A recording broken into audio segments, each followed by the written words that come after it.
말씀을 선포할 때 많은 은혜 받으시기를 바랍니다.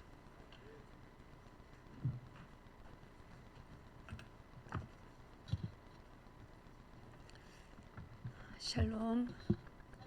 예, 축복합니다.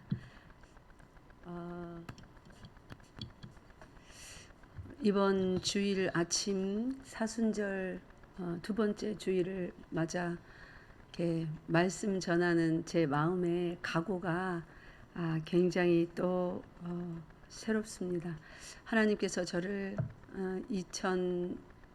2008년도에 미국에 있었을 때 앞으로 어떤 삶을 살게 될지, 어떤 종으로 부르셨는지 분명히 말씀하셨습니다. 제가 여러 차례 말씀드려서 내가 너를 설교자로 쓰리라, 그러한 선명한 음성으로 제가 들었었습니다. 근데 이제 열심히 그 부르심에 충성하고자 살아오면서도 좀 이렇게 각오가 또 그 부르심에 대한 정체성이 흐릿해질 때가 있잖아요. 현실의 목회라는 그런 환경 속에서 막 씨름하다 보면, 근데 다시 각오를 또 새롭게 선명하게 날카롭게 나를 세우게 된 계기가 있었는데, 어저께 그 저쪽 양산의 증산역 맞은편에 한 교회가 설립되었는데, 굉장히 61평 정도 되는 개척교회인데 넓은 장소죠. 예, 좋은 이렇게 예배당을 준비하고 이제 목사님이 교회를 개척하셔서 말씀을 전하러 갔는데, 하나님께서 아주 독특한 말씀을 주셨어요. 특별히 이 시대에 목회자들이 정말로 정신을 차려야 되지 않겠는가 말씀 준비하면서 제가 많이 이렇게 각성이 되었었습니다. 말씀 제목이 뭐였냐면 설교인가 선동인가, 그런 말씀 제목이었습니다. 설교를 해야 되는데 교회 안에서조차 선동을 하는 메시지가 굉장히 많이 전파되고 있는 요즘입니다. 예, 그 선동이 뭡니까, 여러분? 선동이 뭐예요? 선동 잘 모르겠죠. 그냥 선동 말은 써봤지만 그게 구체적으로 뭔지 내 입으로 정의해서 말해본 적이 없기 때문에 개념을 알지만 말이 잘 안 나오실 거예요. 선동이라는 것은 특정한 행동이나 어떤 의견을 이렇게 다 모아서 그 앞에 있는 대중이 마음을 특정한 행동이나 의견으로 다 이렇게 합일되도록 사람들을 자극하거나 영향을 미치는 행위를 주로 선동이라고 합니다. 정치적이나 사회적인 목적을 가지고 이런 이제 거를 많이 쓰죠. 이 선동은 특별히 감정, 어떤 이념, 그런 거를 통하여서 대중을 움직이려는 시도를 말합니다. 그래서 이 선동이 주로 이제 정치에서 어떤 이념을 새로 세울 때 많이 사용되는 그런 메커니즘입니다. 그런데 이게 이제 좋게 사용되면 참 좋고 나쁘게 사용되면 엄청나게 나쁜 길로 가죠. 뭐 히틀러의 예를 보면은 이거는 뭐 이런 일이 있을까 싶을 정도로 무자비한 악의 길로 많은 사람들이 옳다 말하며 치닫게 하는 것, 그런 것에 선동이라는 이제 정치 기술이 사용이 됩니다. 근데 또 좋은 편으로 하면 사람들의 감정을 터치하고 매스미디어를 사용해서 어떤 뭐 다큐나 또 어떤 뭐 드라마나 뭐 이런 거를 음악을 사용해서 또 만들어서 사람들을 좋은 일에 몰두하게 하는, 다 같이 참여하게 하는 그런 일에도 쓰일 수 있습니다. 세상에서는 이런 방법을 써서 어떤 목적으로 한 특정한 행동이나 의견을 이끌어냅니다. 근데 교회에서는요, 그러면 될까요? 자, 보세요. 우리 교회에서는 하나님 나라를 위하여 영광 돌리고, 그게 이제 예배의 방식, 찬양, 기도, 뭐 전도, 선교, 여러 가지 일이 있습니다. 이 하나님 나라의 일을 위하여서 모여서 하는 거예요. 뭔가를. 그리고 목사의 설교도 하나님 나라의 백성들이, 설교가 뭐예요? 하나님 말씀이니까 먹고 잘 자라라고 하는 거잖아요.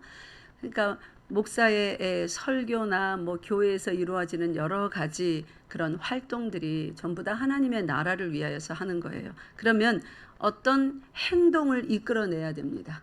어떤 마음의 입술의 고백을, 생각을 이끌어내야 됩니다. 근데 그런 거를 하기 위하여서 선동이라는 기술을 쓰면 될까요? 세상의 정치가들이, 어떤 이념가들이 쓰는, 절대로 안 됩니다. 교회에서는 그런 감정을 터치하는 그런 일을 하면 안 됩니다. 예수께서 언제 감정을 터치하는 일을 하셨는가? 성경 전체를 찾아보십시오. 오히려 예수님은 지성을 터치했습니다. 오히려 말씀을 주어서 생각해봐라, 비교해봐라, 깨닫게 하시고, 깨달아서 마음이 동하여서 따라오는 감정을 터치하지 않았습니다. 그런데 세상의 선동 기술은 주로 80%가 감정에 호소합니다. 근데 교회 안에 보면 목사들의 메시지가 사람들이 감정을 터치해요. 그래서 눈물 뽑아내는 일. 그래서 막 재산 다 바치겠다. 선교사로 헌신하겠다. 그래서 집회 같은 데 보면은 화려한 음악, 막 감정을 터치하는 그런 멜로디, 또 어떤 목사들도 우리 예수님이 하면서 막 목사님들 막 음성을 변조를 해서 막 슬픈 그런 신용도 많이 하고 그러죠. 원맨쇼 하는 것처럼. 성경에 어떤 선지자들이나 어떤 사도나 예수님이 그렇게 설교한 적이 있습니까? 하물며 스데반같이 돌 맞아 죽는 마지막 그 순간에조차 스데반의 설교를 보세요. 감정에 호소한 적이 있습니까? 네, 그래서 교회 안에서 메시지를 전하는 특별히 목사들이 정신을 바짝 차려야 되겠구나. 사람들에게 은혜 끼치기를 원해서, 은혜는 사람들이 도대체 언제 받았다고 말하는가요? 본인이 눈물 좀 흘리고 마음이 시원해지면 은혜 받았다 합니다. 그 결과를 도출해내기 위해서 감정에 호소하는 그런 메시지, 동영상, 어떤 사진 자료들, 막 목소리의 변조들, 과도한 액션들, 뭐 어떤 음악, 그래서 뭐 집회를 인도하면서도 음악을 바꿔라, 뭐 해라, 막 이렇게 지시하기도 하고 그러죠. 그런 모든 것들이 얼마나 참 잘못된 이 선동의 기술로 쓰여서 성도들이 성령의 터치받기보다 사람에 의해서 그들의 감정이 터치받아서 예수님을 따른다 하는데 결국 나중에 가보면 내 뜻대로 안 되면 화내고 분노하고 예배를 패하고 예배를 드리다가도 중간에 어디 가버렸어요. 왜요? 화나서 갔답니다. 그런 일이 많이 있습니다. 감정에 터치받으면 그래요. 감정에 의해서 기도하고 감정에 의한 말씀을 듣고 먹으면 독이 섞인 말씀들이죠. 그래서 제가 참으로 민감한 주제예요. 설립 예배에 오신 분들은 3분의 2가 목사님들입니다. 그래서 목회자들에게 그런 메시지를 하는 게 굉장히 조심스러웠으나 열심히 준비하여서 이렇게 날카롭게 선명하게 전하고, 저도 그 말씀 아래에서 두려워 떨며 정신 차려야 되겠다. 사람이 좋아하는 메시지가 아니라 성경에 있는 그대로, 어떤 사람은 좋아할 것이고 어떤 사람은 찔릴 것이고 또 모르겠습니다. 그런 사람이 없어야 되겠지만 거부할 것이고, 그러나 정말로 부르심 그대로 선동이 아니라 살아있는 하나님의 말씀을 전해서, 선동가들은 감정을 터치하여서 뭔가 합일된 행동이나 어떤 생각을 이끌어내지만, 설교가들은 말씀을 그대로 전해서 누가 일하실 수 있게 합니까? 성령께서, 우리 하나님께서 일하시게 합니다. 여러분이 이렇게 교회 와서 예배 드릴 때 이렇게 생각을 자꾸 바꾸어 나가세요. 이렇게 왜 우리 출석부에 출석 체크하잖아요. 그것처럼 이번 주 이렇게 체크했다. 아이고 목사님 전화 안 오겠네. 전도사님 이제 안심하시겠지. 아이고 이번 주 또 못 갔네. 또 전화 오면 뭐라고 말하지? 하는 예배에 출석했냐 안 했냐, 여기다가 목숨 걸지 마세요. 여러분들이 예배에 나올 때 명확한 목적을 가지고 나와야 됩니다. 첫 번째는 하나님의 명령이니 교회로서, 몸으로서 전체가 모여서 하나님께 영광 돌리는 거예요. 그리고 두 번째는 예배를 통하여, 말씀을 통하여 예수 믿는 것이 무엇인지, 하나님이 누구인지, 내가 누구인지, 교회가 무엇인지, 예수 믿는다는 거, 그게 무엇을 말하는 건지 차곡차곡 여러분 생각 속에 마음 속에 말씀으로 정리해 나가야 됩니다. 은혜 받으러 왔다 그러지 마세요. 뭐 여러분 뭐 저기 하나님께 맡겨놓은 거 있습니까? 그래서 받으러 온 거예요? 아니요, 하나님이 주셔야 받는 것입니다. 은혜는. 근데 하나님은 은혜 잊힐 자에게 은혜를 끼쳐 주십니다. 믿습니까? 긍휼을 베풀 자에게 긍휼을 베푸십니다. 그 말은 그만한 환경이 되고 상태가 돼야 주신다는 말이에요. 그냥 오면 무조건 은혜 주시는 게 아닙니다. 그러니까 은혜를 받고 못 받고는 목사 책임이 아닙니다. 여러분 책임이에요. 그리고 하나님이 보시고 판단해서 주시기도 하고 안 주시기도 하는 것입니다. 그러니까 은혜를 목사의 설교에서 받으려 하지 말고 목사는 온 힘을 다해서 성경 말씀 그대로 전하는 것에 목숨을 걸어야 돼요. 그게 잘 안 됐을 때는 하나님이 징계를 하시든 이 자리에서 끌어내리시든 하나님이 판단하실 문제입니다. 여러분이 은혜를 받으러 오지 마시고 하나님을 예배하러 오시고 하나님을 잘 알려고 하세요. 그리고 말씀을 통하여서 신앙생활이 도대체 무엇이며 믿는다는 것이 무엇인지 하나님이 누구인지 그런 것을 귀담아 들으면서 메모도 하시고 또 기억도 하시고 마음에 차곡차곡 이 마음 안에 하나님 나라에 대한 이 책꽂이를 하나 만들어서 차곡차곡 이건 내가 저번에 몰랐던 건데 이쪽에 끼우자. 이게 이래서 이렇구나 내가 궁금했건데 여기 끼우고 이렇게 뭐 책 꼽듯이 마음속에 차곡차곡 정리를 해야 여러분 신앙이 강건해질 수 있습니다. 어떤 환난이 와도 사람의 방해, 환경의 방해, 여러분 스스로 이 육신 속에서 살기 때문에 육신에서 일어나는 여러 가지 감정적인 변화는 계절도 탑니다. 그죠? 그냥 갑자기 슬퍼지고 뭐 갑자기 오늘은 교회 안 가고 싶어지고 그런 게 나옵니다. 이 육신이 연약해서 그래요. 그럼 모든 방해에도 불구하고 마음속에 하나님의 말씀이 차곡차곡 정리되어 있으면 그때마다 말씀을 성령 하나님께서 기억나게 하세요. 모든 더러운 것, 부정적인 것, 하나님을 대적하여 높아진 것 다 잘라내어서 순전한 어린 양으로 예수 그리스도 닮아가는 그 일이 여러분 삶에 가능하게 하십니다. 일어나게 하십니다. 믿습니까?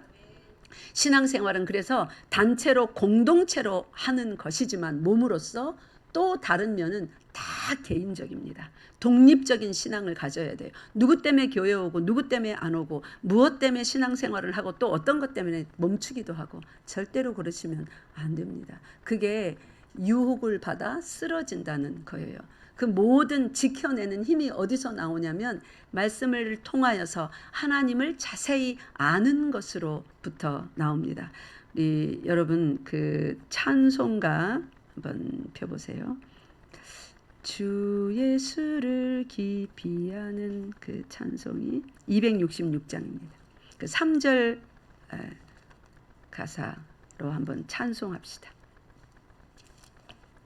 3절 가사에 보면 주 예수를 깊이 아는 어떤 은혜요? 은혜를 받으러 오지 말고 예수를 깊이 내가 오늘도 말씀을 통하여 예배를 통하여 예수님 만나야 되겠다. 예수를 알아야 되겠다 하고 말씀 속에서 예수를 이전보다 더 깊이 알게 되면 그때 은혜가 하늘에서 확 부어지는 것입니다. 믿습니까? 마치 샤워하러 들어가서 샤워기 확 틀면 위에서 물이 왈칵 쏟아지듯 주 예수를 깊이 아는 그것이 은혜예요. 감정 터치 받아서 흑흑흑 울고 뭐 속이 좀 시원해지고 이런 걸 자꾸 은혜 받았다고 하는데 착각하지 마세요. 그런 은혜는 사단도 얼마든지 줄 수 있습니다. 그러나 사탄이 속임으로 주지 못하는 은혜는 주 예수를 깊이 아는. 그래서 오늘 빌립보서의 말씀들을 그 사도 바울이 감옥에서까지 어떻게 해서 그렇게 즐겁고 기쁜가? 왜 그래요? 지난주에 말씀 잠깐 조금 이제 드렸습니다. 주 예수를 깊이 알고 자기가 예수님께 부름을 받았는데 부름받은 종으로서의 자기 정체성이 분명했기 때문이다. 내가 누구인지 알려면 나를 연구하면 안 돼요. 자기 개발서 이런 거 하면서 나는 이거 잘하구나. 나는 저거 잘하구나. 이렇게 하면서 나를 아는 게 아니에요. 그러면 평생 동안 내가 누구인지 연구하다가 결국 내가 누구인지 모르는 채 죽게 됩니다. 내가 누구인지 알려면 어떻게 해요? 창조주를 연구해야죠. 창조주를 알아야죠. 나를 만드신 분, 그분 속으로 쑥 들어가면, 즉 이게 도대체 뭔가 이렇게 만져보니까 매끌매끌해. 이게 뭐지? 매끌매끌한 거 보니까 거울인가? 여기는 좀 투들투들하네. 이거 뭐지? 뭐 바위인가? 불 꺼진 상태에서는 그러고 있어요. 코끼리 만지듯이. 그죠? 이거를 알려면 여기저기 더듬어서 몰라요. 어떻게 하면 압니까? 불을 딱 켜면 이거구나. 나를 아무리 여기 더듬고 저기 더듬고 이 경험해보고 저 경험해보고 해도 내가 누군지 모릅니다. 창조주라는 그 주 예수의 불빛 안으로 쑥 들어가면 어떻게 알아요? 내가 누구인지 선명하게 알고, 내가 뭘 잘하는지, 뭘 하면 안 되는지, 어떤 거는 해도 절대로 성공할 수 없는지. 근데 사단은 속여. 해봐. 잘할 거야. 근데 저 사람도 하는데 너라고 못해? 평생 동안 시간 낭비하고 물질 낭비하고 감정 낭비하고 다 낭비하게. 그걸 뭐래요? 공허, 허무, 허송세월. 주 예수를 깊이 아시는 여러분 되시기 바랍니다. 그렇게 하면 행복이 따라오는데 3절 가사 둘째 줄 보세요. 시작. 하늘나라 즐거움이 어떻게 해요? 우리가 아는 거 이거 원하는 게 이거잖아요. 매일 새롭도다. 하늘나라 즐거움. 이 땅에서의 즐거움도 즐거운데 그 하늘나라의 즐거움이 이 땅에 사는 나에게 들어와서 그 즐거움으로 세상을 살아가게 한답니다. 어머나 세상에. 이런 일이, 세상에 이런 일이 우리 열방교회가 다 나와야 돼. 우리 찬송합시다. 반주해 주세요. 3절만 두 번 찬양하겠습니다. 주 예수를 깊이 아는 놀라운 그의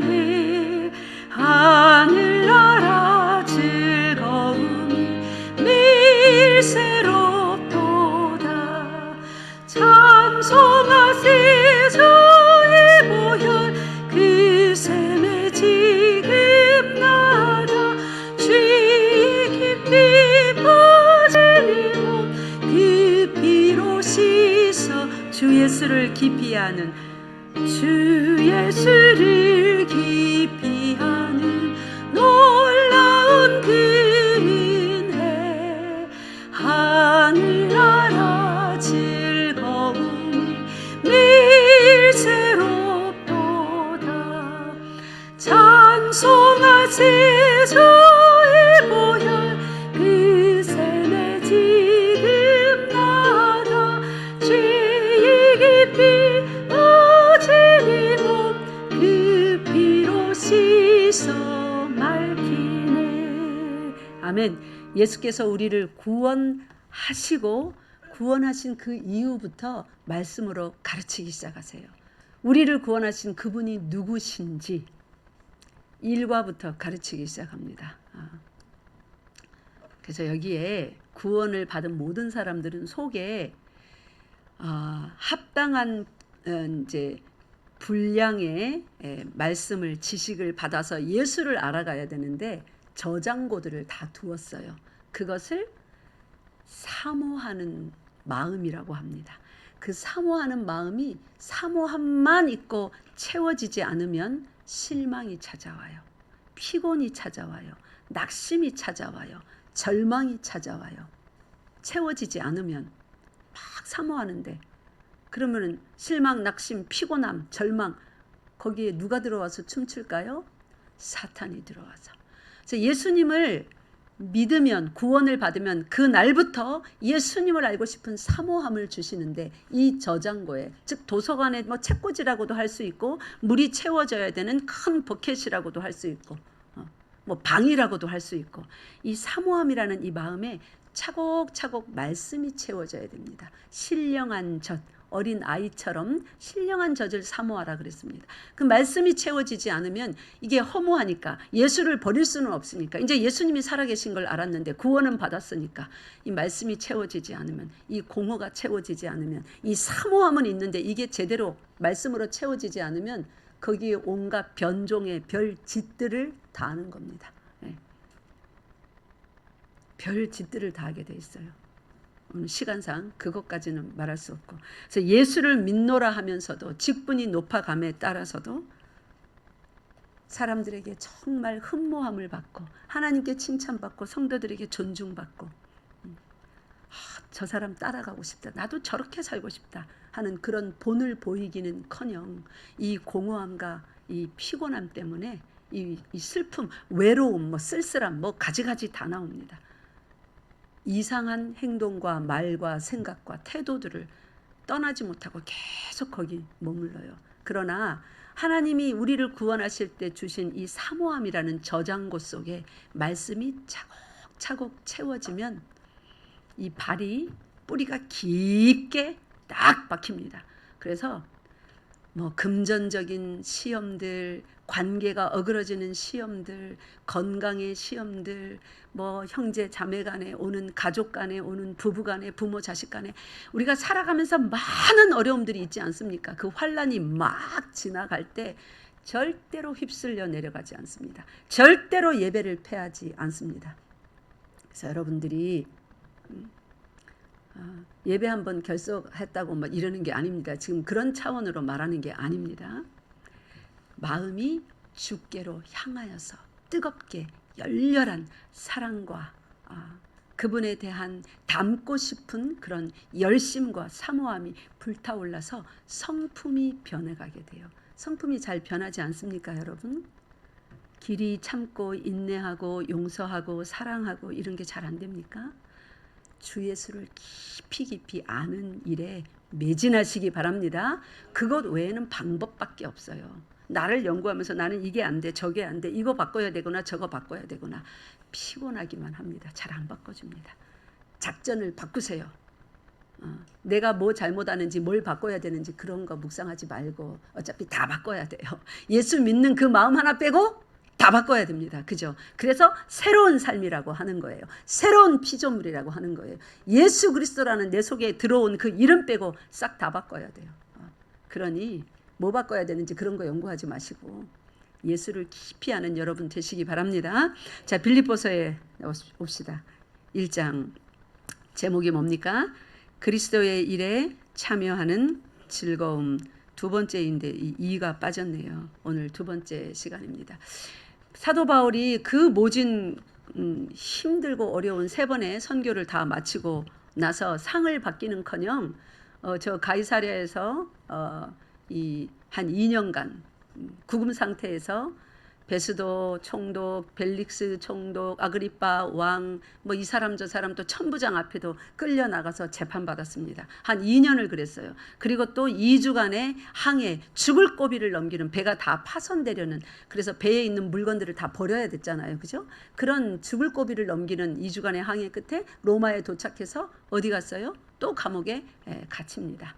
그런 1차 구금 상태에서 편지를 쓰니 지치고 또 지쳐서 힘들만 하잖아요. 그런데 지친 기색이 빌립보서 1장에 보입니까? 이 옥중서신에 지친 기색 찾아보세요. 사도 바울이 지쳤구나. 어디 있습니까? 전혀 지친 기색이 없습니다. 우리는 이렇게 살 수 없을까요?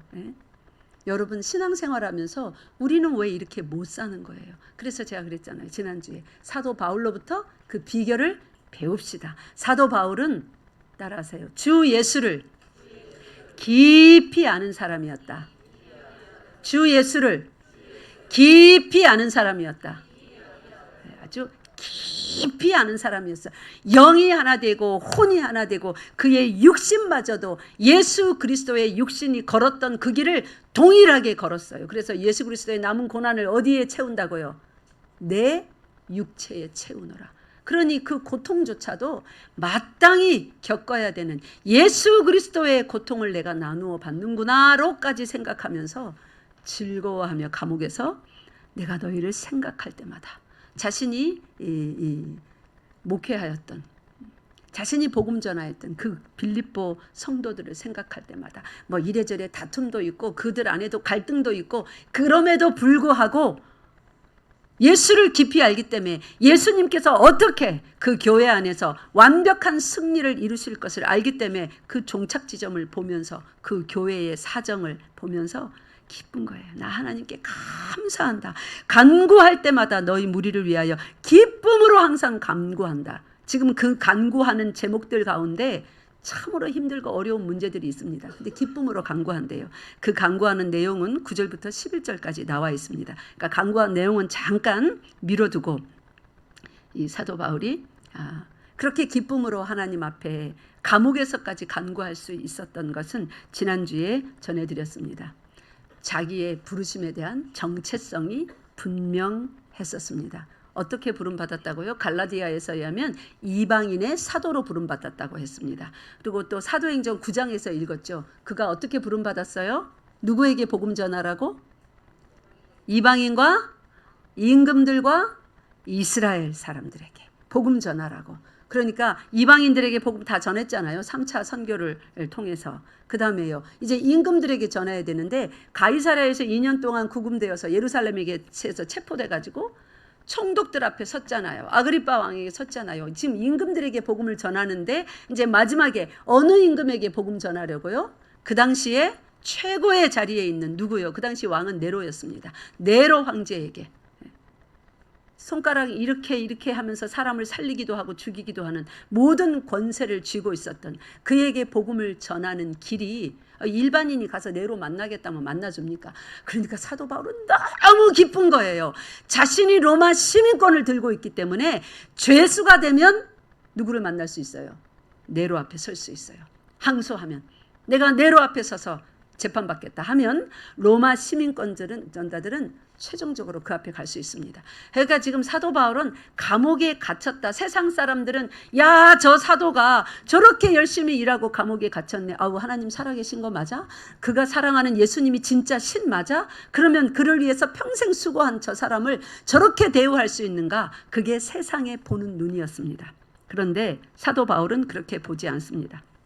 사도 바울은 뭘 보냐면 이제 오늘의 본론으로 들어갑니다. 잘 들으세요.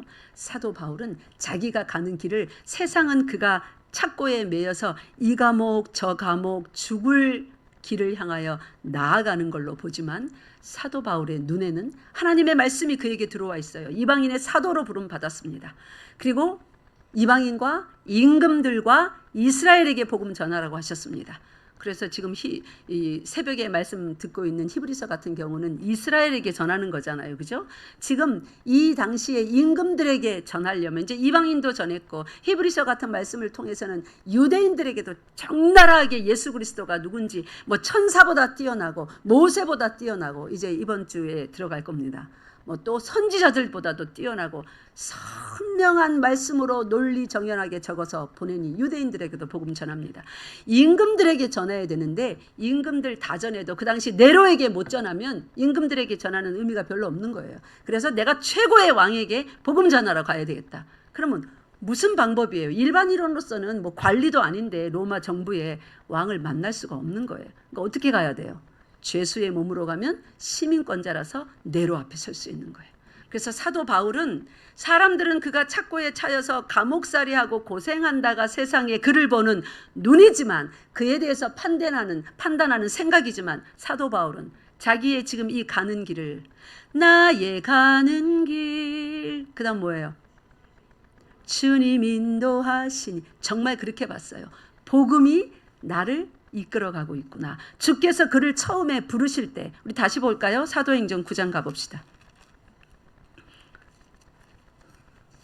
사도행전 9장 펴보세요. 주님께서 그를 처음 부르실 때 다메섹 도상에서 뭐라고 하셨는가? 9장 몇 절에 있습니까? 15절 같이 읽겠습니다.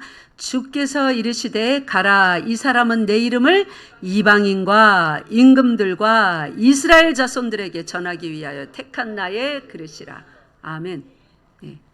이스라엘 자손들에게 그리고 이방인들에게 그리고 지금 중요한 임금들에게 전하라는 그 사명을 받았는데 그 사명 때문에 로마 감옥까지 온 거예요. 그러니 감옥살이가 힘들고 어렵습니까? 아니요. 빨리 지금 네로를 만날 재판이 빨리 진행이 되어서 네로 앞에 서야 되는 거예요. 그러니까 네로 앞에 선 그날을 기다리며 쉴 수 없는 거예요. 자기는 지금도 감옥에서 복음 전하기 위해서 사도로서 와 있기 때문에 계속 이 교회 저 교회에 복음을 전하면서 최종적으로 네로에게 복음을 전할 그 시점을 기다리고 있는 것입니다. 제가 말씀 전해야 되는 일이 하도 많으니까 막 어떤 때는 너무 피곤해요. 막 그냥 우리 교회에서 늘 정기적으로 드리는 이렇게 스케줄 된 말씀 전하는 예배가 아니라 막 갑자기 뭐 장례 예배, 또 막 교회 설립이 지금 몇 번째인지 몰라요. 우리 교단이 하나님께서 복을 주셔서 막 부흥하고 있습니다. 지금 지난달 이번 달 뭐 5번째입니까? 하여튼 4월 달까지 한 6교회인가 7교회인가 몇 달 사이에 이렇게 많은 교회들이 지금 또 대기자들이 줄 서 있습니다. 개척하고자 하는, 이렇게 교회 개척이 힘들고 문을 닫는 교회가 많은 이 시대에, 그러니까 또 온라인으로도 많은 말씀을 전합니다. 어떤 때는 너무 피곤한 거예요. 막 머리에서 이게 교통체증이 일어날 정도예요. 그럴 때에 갑자기 성령께서 은혜를 주시면 정신이 바짝 차려집니다. 하나님이 나를 뭐로 부르셨는가? 나를 뭐로 부르셨어요? 내가 너를 설교자로 쓰리라. 그 사명을 선명히 깨달으면 정신이 번쩍 차려지는 거예요. 입으로 이만큼 너무 피곤해가 나올려 했다고 꿀꺽 삼켜집니다. 그렇지. 하나님이 나를 이 일을 위해서 부르셨는데, 생명 주셨는데 내가 말씀 전하지 않으면 내 생명이, 내 삶이 무슨 가치가 있는가? 그거 깨닫고 나면요, 갑자기 힘이 솟아요. 밤새도록 앉아서 말씀 준비해도 전혀 피곤치 않습니다. 그것을 지금 2, 3주간 선교 뒤에 계속 하고 있어요. 근데 제가 전혀 피곤치 않아요. 왜 그런 거예요? 내가 누군지 알면, 사도 바울이 그랬습니다. 여러분이 누군지 아는 것이 중요한데, 여러분이 누군지를 알려면 나를 연구하지 말라고 했습니다. 그죠? 만약에 내가 나를 연구하면 몸도 이렇게 약한데 지금 이 암 수술하고 이제 3년 차에 아직도 소화 안 되면서 이렇게 피곤하면 안 되는데, 이 자야 되는데, 이 스케줄이 너무 빡빡한데 이러고 앉았을 거예요. 그러면 이제 제 얼굴도 이제 짠지가 되겠죠. 뭐 시커멓게 돼가지고 피곤이 역력하고 불평이 나오고. 내가 나를 연구하면 그래요. 근데 나는 나를 연구하지 않고 예수 그리스도를 연구합니다. 그리스도를 깊이 묵상합니다. 그리스도를 깊이 사모합니다. 그 속에서 나를 발견하니까 예수님께서 뭐로 부르셨어요? 설교자로 부르신 거예요. 날마다 설교 못하는 것을 안타까워해야 되는 것이 나의 사명입니다. 그러니까 실제로 체험을 하니까 힘이 그렇게 나더라고요. 주어지더라고요. 감당할 힘이. 여러분이 예수 그리스도를 깊이 생각하고 묵상하고 알아가면서 여러분이 그리스도 안에서 그리스도께서 부르신 그 사명을 여러분이 깨달아 가야 돼요. 날마다 나를 왜 부르셨나? 사랑하라고 부르셨구나. 감사하라고 부르셨구나. 하나님을 찬송하라고 부르셨구나. 내 주변의 모든 사람들에게 복음을 전하라고 부르셨구나. 자꾸 깨달아 가시면, 그리고 또 개인적으로 독특한 여러 가지 깨달음들이 있잖아요. 그 부르심 속에서 살면 힘이 나는 겁니다. 환경을 넘어서는 것입니다. 믿습니까? 예.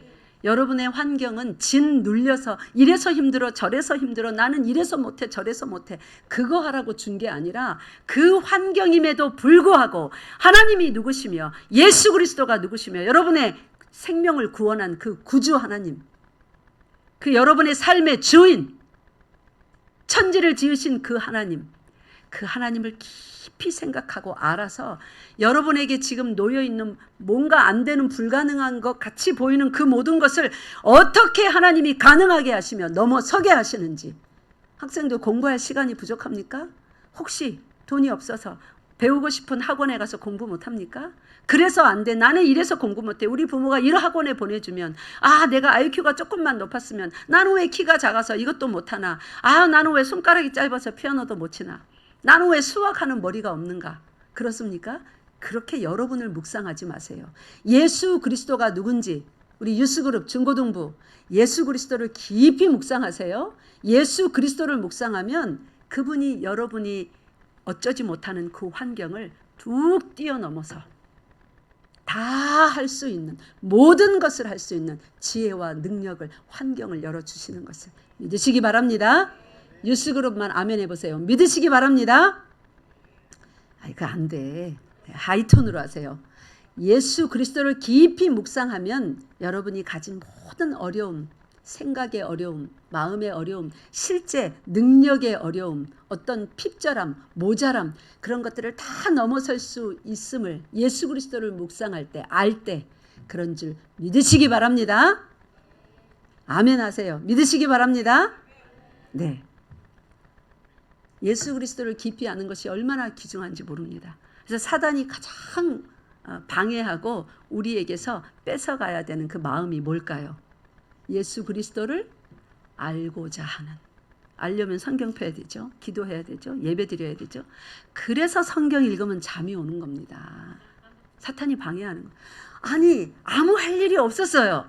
성경을 펴자마자 아직 한 절도 다 안 읽었는데 갑자기 어떻게 됩니까? 어머, 내 그거 까먹고 있었네. 10년 전 일까지 다 생각납니다. 지금 안 하면 큰일 나. 지금 그 친구한테 전화해서 어머 내 미안해 그거 까먹었어. 지금 당장 부엌에를 쫓아가야 되고 신발 신고 나가야 돼. 뭘 사와야 돼. 그래서 여러분 혹시 기억이 좀 가물가물하거든 성경 펴십시오. 기억이 선명해집니다. 그래서 기도하려고 눈 감으면 머리가 복잡해지는 거예요. 싸우십시오. 주 예수여 나를 구원하여 주시옵소서. 소리 지르세요. 이 생각에서 구원하시고 이 작단 잡념에서 산만함에서 구원하시옵소서. 그래서 부르짖어 기도하라는 거예요. 그것과 싸우기 위해서. 소리를 내서 하는 기도만 들으시고 침묵으로 하면 기도 안 하고 그게 아니라 연약하기 때문에 부르짖어 기도할 때 생각이 정리정돈돼요. 그러면서 깊은 침묵으로도 들어갈 수 있는 것입니다. 아니면 기도하는 것 같을 때 그거 다 내 생각이에요. 내가 정리정돈하는 거예요. 내가 충성을 하는 거예요. 내가 생각해서 기도하는 거예요. 사도 바울은 예수가 누구인지 깊이 알았고 자기 자신이 누구인지 그 정체성을 잊지 않았습니다. 이방인들에게, 임금들에게, 이스라엘에게 복음 전하는 자로 부르셨기 때문에 그곳이 감옥이든 그곳이 바다 위든 섬이든 사람들에게 돌팔매질을 당하고 채찍질 당하는 수치의 현장이든 문제가 안 되는 거예요. 복음이 자기를 이끌고 가는 그 다 길인 거예요. 이 길을 통해서 나로 하여금 이방인과 임금들과 이스라엘에게 복음 전하게 하시는구나. 그 정체성을 예수 안에서 발견하면 아무렇지도 않습니다. 발가벗게 적혀서 채찍질을 당해도 아무렇지도 않습니다. 감옥에서 밥을 굶는 날이 지속되어도 아무렇지도 않습니다. 죽지 않습니다. 어떻게 되지 않습니다. 왜냐하면 뭐가 남았어요? 사명이 남아있기 때문에. 제가 열심히 운동도 합니다. 식사도 옛날처럼 막 고기만 많이 먹고 이렇게 안 하고 야채도 많이 먹습니다. 몸 관리도 하고 약도 먹으면서도 많이 일할지라도 어떻게 빨리 안 죽을 거니까 걱정 마세요. 왜요? 저는 사명이 있는 자입니다. 하나님께서 설교자로 쓰리라고 하셨고 아직 설교해서 세워야 되는 사역지, 나의 사명이 이제 다 이 초창기예요. 중반도 지나지 않았습니다. 이제 10년 일했어요. 아직 멀었습니다. 하나님이 건강을 주실 줄을 믿습니다. 여러분 모두 그렇습니다. 믿습니까? 네. 여기 7절에 한번 내려가 보세요. 7절에 보면 빌립보서 1장 7절 읽겠습니다. 시작. 내가 너희 무리를 위하여 이와 같이 생각하는 것이 마땅하니 이는 너희가 내 마음에 있음이며 나의 매임과 복음을 변명함과 확정함에 너희가 다 나와 함께 은혜에 참여한 자가 됨이라. 여기에 매임, 복음을 변명 그리고 확정, 이거 다 법정에서 쓰이는 법정 용어들입니다. 이 법률 용어들을 이렇게 쓴 것은 실제로 지금 사도 바울이 재판 받는 그런 과정 중에 있고 법정에 자주 불려나가서 서기 때문에 이 성도들도 그것을 보고 그를 핍박했던 세상 사람들도 보고 사도 바울이 자기가 현실적으로 겪어나가는 매일의 삶인 거예요. 그런데 이런 매임, 맨날 사슬에 이게 묶여가지고 지금은 수갑 채워도 뭐 이렇게 수건 같은 거 덮어서 인권이 있으니까 그러고 나오잖아요. 그죠? 그 당시에는 그렇지 않습니다. 뭐 강아지 끌고 다니듯이 쇠사슬로 묶어서 끌고 나옵니다. 그러니까 쇠사슬에 끌려서 이리저리 끌려 다니는 거예요. 그 매인 상태. 그렇게 나가서 자신의 복음을 변명해야 됩니다. 이쪽에서 이제 원고가 고소하겠죠. 어쩌고 저쩌고 이 사람은 이만저만해서 죽음에 처해야 됩니다. 하면 자신은 이제 그렇지 않습니다 하고 변명하는 것입니다. 자신의 죄목에 대해서 그게 그렇지 않다는 거. 예수 그리스도의 이름을 전하면서 변명도 변호도 하면서, 그래서 그의 믿음을 많은 사람 앞에서 확정합니다. 예수 그리스도가 신이심도 확정적으로 이야기합니다. 그래, 이런 것을 해갈 때 너희가 다 나와 함께 은혜에 참여한 자가 됩니다. 이 빌립보 교회가 사도 바울을 외면하지 않고 부끄럽다 창피하다 하면서 저 감옥에 갇힌 죄수 뭘 잘못했으니까 저렇게 했지 이러면서 외면하지 않고 끝까지 그 모든 일에 동참한 거예요. 헌금을 모으고 필요한 것을 사고해서 사람을 보내고 도와주고, 그래서 사도 바울이 나와 함께 은혜에 참여한 자라고 부릅니다. 어떤 은혜에 참여했어요? 잔치하는 거요? 선교 대회 막 우리 이제 10주년 선교 대회 하잖아요. 우리는 잔치입니다. 진짜 은혜입니다. 근데 사도 바울이 여기서 말하는 너희가 나와 함께 이 은혜에 참여한 자가 됐다 하는데 어떤 은혜입니까? 정확하게 이런 은혜입니다. 매임에 함께하는 은혜. 사도 바울이 지금 감옥살이 하잖아요. 수치 가운데 있잖아요. 세상이 얼마나 비웃고 모욕 주겠습니까? 네가 예수 믿는다 하더니 너희 하나님이 그런 하나님이구나. 너를 구해내지도 못하는, 예수 믿고 또 믿고 또 믿고 수년간 믿었더니 그 결과 그래서 감옥살이냐? 세상은 비웃습니다. 그 비웃는 그 매임의 자리, 그 자리까지 이 빌립보 성도들이 같이 가는 거예요. 그것을 하나님의 은혜에 참여한 자가 되었다. 사랑하는 성도 여러분, 하나님의 은혜에 참여하는 자리는 먹고 마시고 즐거워하는 자리만 있는 것이 아닙니다. 누군가가 복을 받아서 막 기뻐할 때 나도 저 은혜 받고 싶어. 여러분 이런 마음 다 있잖아요. 그래서 복 달라고 기도하잖아요. 그런데 정말 누군가가 예수를 깊이 믿으면서 선교지에서 고난을 받는 것, 예수를 깊이 믿으면서 가족들에게 핍박받아서 쫓겨나는 것. 지난번에 오후 예배 때 우리 최연희 선교사님 간증하셨잖아요. 아버지한테, 부모에게 예수 믿는다고 모질게 매를 맞으면서.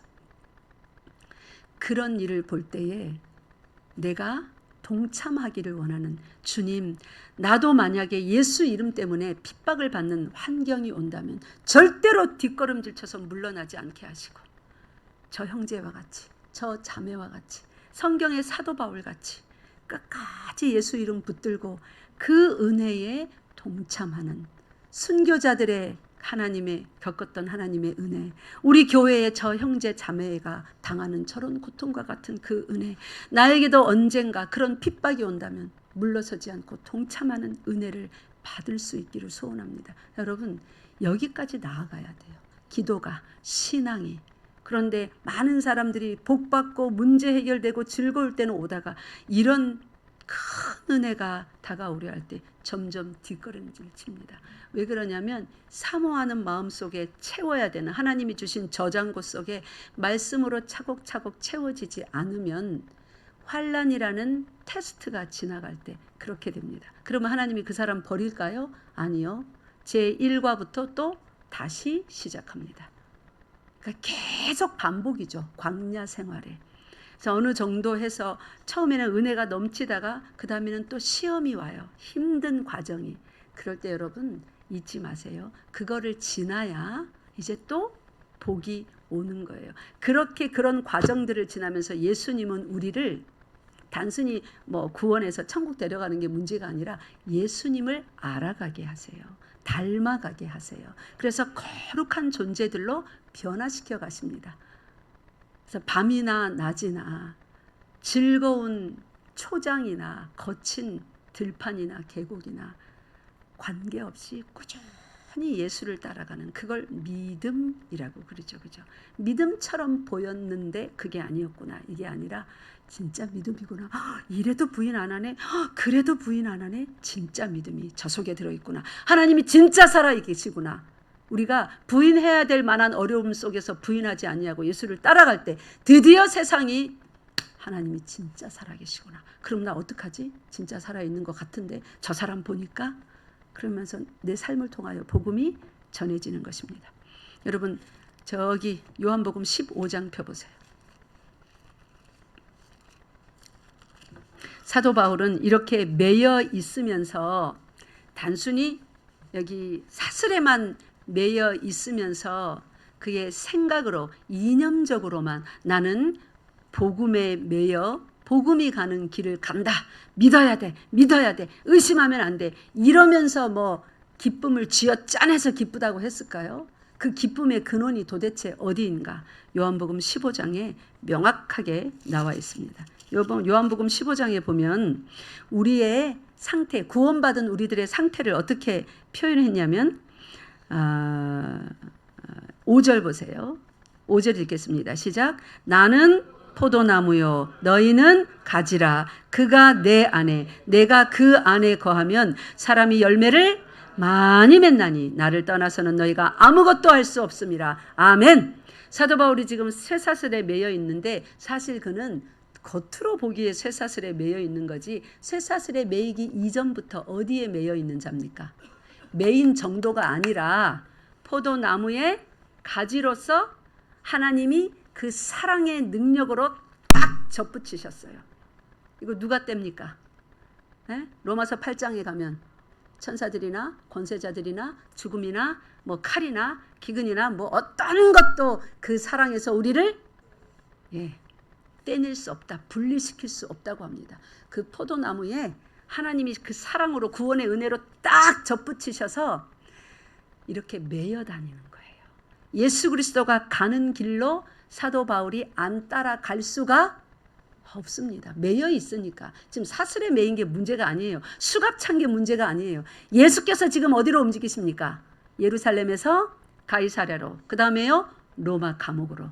예수께서 그리로 움직이시는 거예요. 그래서 로마 감옥으로까지 간 거예요. 예수께서 거기서 뭐 하려고? 당신의 이름을 네로 그 황제의 귀에 들려주시려고. 그래서 나중에 지옥에 던져버릴 때 나는 예수님의 복음을 못 들었습니다. 그 말 못하도록 네로가 복음을 들었습니다. 사도 바울로 하여금. 그래서 세상 사람들이 어떤 사람은 복음을 듣고 돌아오고 회개하고 어떤 사람은 듣고 거부합니다. 그래야 심판날에 공정한 거예요. 너희도 들었다. 분명히 기회를 주었다. 네가 거부하였으니 사망의 나라로 집어 던져버리시는 것입니다. 그래서 여러분 누구에게 매여 있습니까? 여러분이 살고 지금 힘들어하는 그 환경, 그게 여러분을 매여서 끌고 다니는 게 아니야. 힘들어 죽겠다. 이것 때문에 힘들어. 아니요. 예수께서 여러분을 먼저 붙잡으셨어요. 그래서 그 모든 힘듦들을 어떻게 하는 거예요? 통과해 낼 수 있는 힘을 주시는 것입니다. 생각을 주시는 것입니다. 승리를 주시는 것입니다. 있습니까? 그래서 환경이 여러분을 이렇게 매서 옴짝달싹 못하게 하고 힘들게 하는 것처럼 느껴지거들랑 그 환경을 뚫고 속을 보세요. 여러분이 지금 누구에게 매여 있는지. 예수께 매여 있습니다. 믿습니까? 사도 바울은 그렇게 예수께 매인 자입니다. 그래서 저기 16절로 내려와 보세요. 마지막으로 읽겠습니다. 시작. 너희가 나를 택한 것이 아니요 내가 너희를 택하여 세웠나니 이는 너희로 가서 열매를 맺게 하고 또 너희 열매가 항상 있게 하여 내 이름으로 아버지께 무엇을 구하든지 다 받게 하려 함이라. 아멘. 사도 바울도 그렇고 여러분들도 그렇습니다. 믿습니까? 네. 이거 우리가 택한 길 아니에요. 여러분이 시작한 일 아니에요. 그러니까 조금 힘들어도 하나님께 호소하세요. 나 이거 못 견딜 것 같아요. 도와주시지 않으면 나 쓰러질지도 몰라요. 하나님. 이렇게 기도해도 돼요. 그게 사실이니까. 하나님께서 시작하셨지 않습니까? 책임져 주세요. 내가 감당할 힘을 주세요. 내게 마음을 주세요. 생각을 바꿔주세요. 하나님께 기도하세요. 여러분이 예수 믿게 된 것은 하나님이 시작하신 일입니다. 우리가 선택한 길이 아닙니다. 하나님이 우리를 선택하여서 세웠습니다. 저는 이 자리에, 여러분도 여러분 그 삶의 자리에, 그 환경에 하나님이 세우셨습니다. 믿습니까? 사도 바울이 이 믿음이 있었어요. 지금 이 수갑 찬 게 문제가 아닙니다. 복음에 매여서 이방인과 임금들과 이스라엘에게 복음 전하는 자로. 그래서 그는 감옥이 문제가 되지 않았습니다. 그런 자들에게 주시는 기쁨, 한 군데만 더 읽겠습니다. 시편 4편입니다. 시편 4편 6절에서 8절입니다.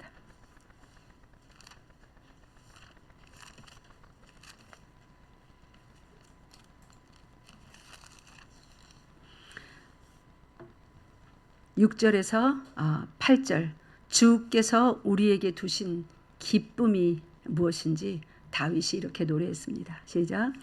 여러 사람의 말이 우리에게 선을 보일 자 누구뇨 하오니 여호와여 주의 얼굴을 들어 우리에게 비추소서. 주께서 내 마음에 두신 기쁨은 그들의 곡식과 새 포도주가 풍성할 때보다 더하니이다. 내가 평안히 눕고 자기도 하리니 나를 안전히 살게 하시는 이는 오직 여호와이시니라. 아멘.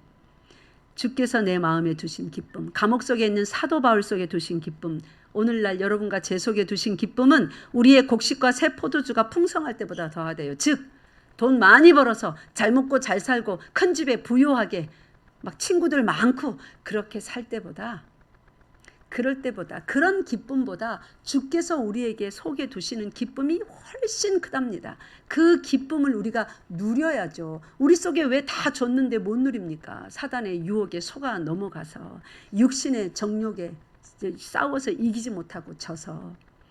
그거보다 더한 기쁨, 돈보다도 어떤 명예보다도 권세보다도 우리에게 더 큰 기쁨을 우리 속에 이미 두셨답니다. 사도 바울은 그 기쁨 속에 살았던 것입니다. 실제로 그 기쁨을 누리게 되면 평안히 눕기도 하고 자기도 하고 나를 안전히 살게 하시는 이가 예수 그리스도이심을, 명예가 아님을, 돈이 아님을, 안정된 직업이 아님을, 학교에서 공부 잘해서 좋은 대학 가는 것이 아님을 깨닫게 될 것입니다. 이 모든 것이 무엇으로부터 출발하냐면 따라하세요. 예수를 깊이 아는 것으로부터. 여러분 마음속에 예수 그리스도에 대해서는 이 말씀으로 차곡차곡 정리정돈하여서 채워가시는 여러분 되시기를 바랍니다. 기도하겠습니다. 좋으신 아버지 하나님 참 감사합니다. 우리를 죄와 사망에서 건져내신 이후로 모일 때마다 말씀을 먹여주시사 예수가 누구이신지 깨달아가게 하시고 예수 그리스도를 본받아 살고자 하는 그 소원으로 채워주시니 감사합니다. 이 시간도 예수 그리스도의 앞에 더 가까이 가기를 원하옵나이다. 아버지의 말씀에 전적으로 순종하여서 최후 승리를 얻으시고 그 승리를 우리에게 주신 주님, 우리도 승리자로서 출발하였으니 우리의 삶의 내용이, 상황이 패배할 것만 같은 위험한 상황처럼 보일지라도 반드시 승리할 것을 믿습니다. 믿음으로 예수님 따라 전진하는 승리하는 한 주간 되게 하여 주시옵소서. 우리 주 예수 그리스도 이름으로 기도드리옵나이다. 아멘.